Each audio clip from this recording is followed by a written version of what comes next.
Bienvenue. Aujourd'hui, on se penche sur l'introduction en bourse de Vicen. C'est une société marocaine dans le secteur de la santé. Oui, et notre source principale, c'est la note d'opération officielle, celle qui était visée par l'AMMC, l'autorité marocaine du marché des capitaux, le 18 juin 2025. Exactement. L'idée, c'est de décortiquer un peu tout ça. Qui est Vicen? Pourquoi ils font cet IPO? Comment ça se structure? Et surtout, la question de la valorisation. C'est ça.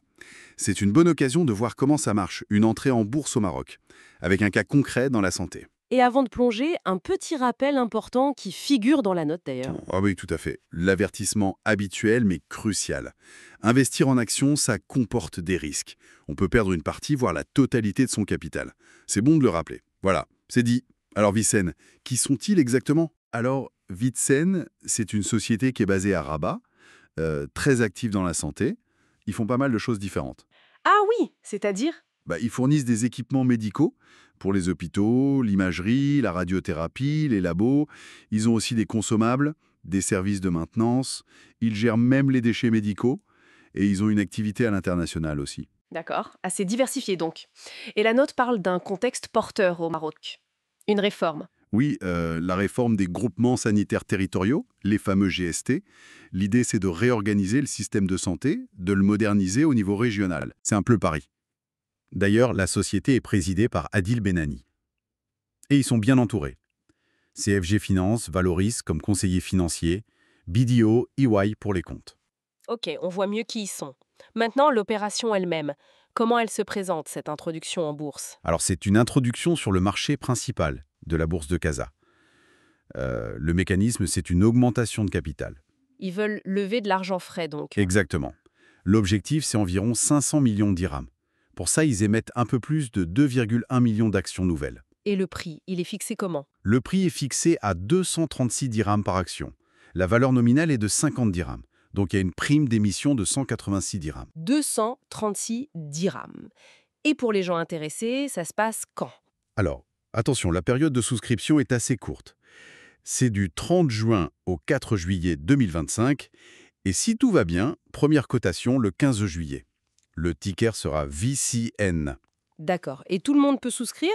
Il y a différents types d'ordres pour cibler différents investisseurs? Les particuliers, les entreprises, les investisseurs qualifiés, marocains ou étrangers. Par contre, petite exclusion notable, les OPCVM monétaires ou obligataires court terme ne sont pas visés. Trop prudent, sans doute. Bon, on arrive au cœur du sujet. La valorisation. Comment on arrive à ces 236 dirhams par action? C'est ça la grande question. Oui. Alors, il y a eu deux méthodes principales retenues dans la note.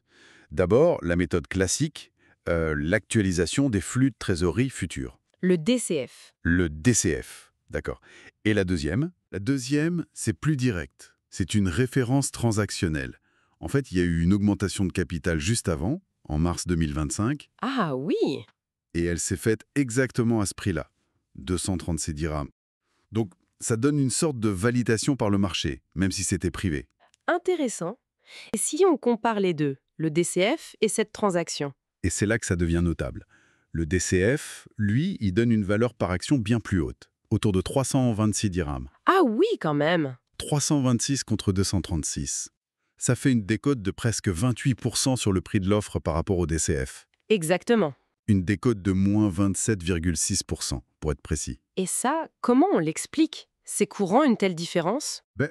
Le fait que le prix de 236 colle pile à la transaction récente, ça lui donne une forte légitimité, disons. Ça peut être une approche prudente pour s'assurer que l'IPO réussisse bien. Ou alors, peut-être que la transaction de mars était déjà un peu conservatrice par rapport aux prévisions du business plan qui sert au DCF. Justement, ce business plan, il repose sur quoi comme hypothèse? Il est assez optimiste. Il table sur une croissance du chiffre d'affaires de presque 12% par an en moyenne jusqu'en 2030. Il prévoit aussi une amélioration des marges, une maîtrise des charges. Tout ça en supposant que les réformes comme les GST portent leurs fruits, bien sûr. Et le coût du capital utilisé dans ce calcul? Le CMPC, le coût moyen pondéré du capital, il est calculé à 9,51%.